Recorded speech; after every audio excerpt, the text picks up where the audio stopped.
our members took a look at your website. Very good. And picked up some questions for you.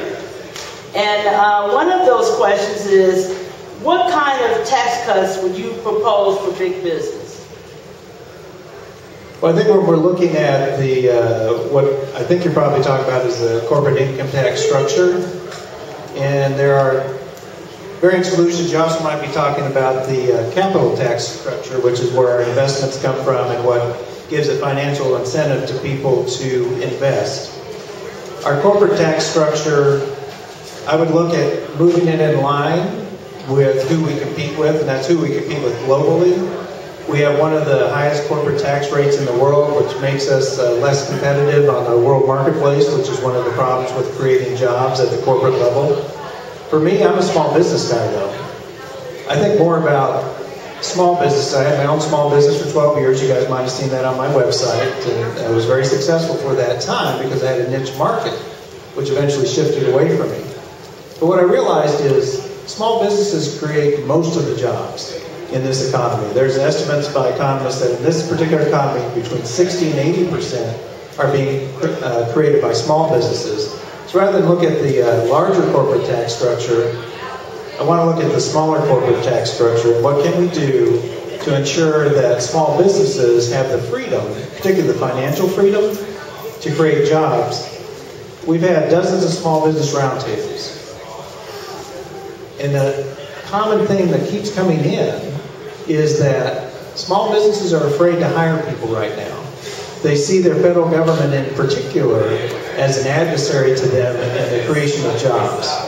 And we have to remember there's always unintended consequences, no matter what the legislation is, that can stop businesses from creating jobs. And right now we have a very unstable business environment from the regulatory and the tax structure standpoint. You guys may have heard of what's been named the Bush tax cuts that are set to expire January 1st. Well, that has a lot of small business owners frightened because that's a direct cut to their personal income.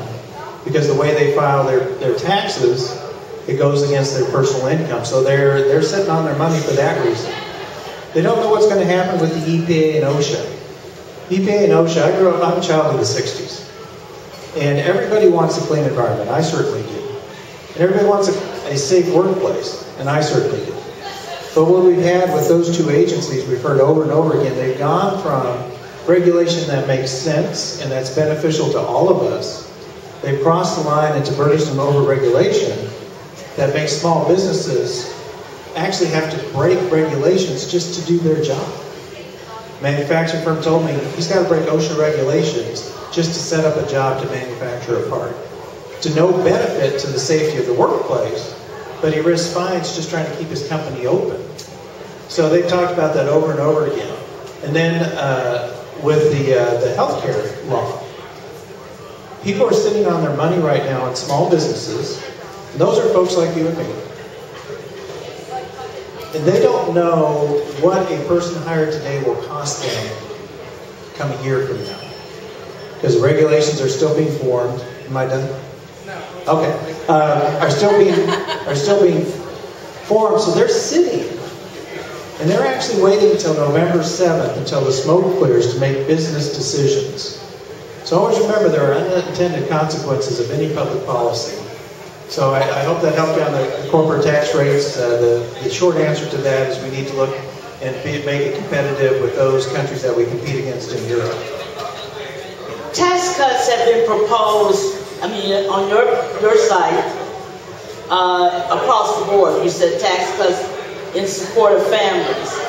And from what has been picked up from the debates, the way the Romney campaign is saying that they would achieve those tax cuts by and pay for it by closing loopholes in the tax law. Middle income families very much use the mortgage interest write-off, charity write-offs, the write-off for college students in college, child care. Where is your position on, if those are considered the loopholes, what is your position on that? On those? Well, first with the mortgage interest deduction, I know that's been raised during this cycle, but looking into it, there's not been a serious effort. You might have one congressman from somewhere that says, hey, I want to take away the mortgage interest deduction, but there's never been a serious effort in Congress to get rid of that. And so there won't be one. So the mortgage interest deduction is not going anywhere.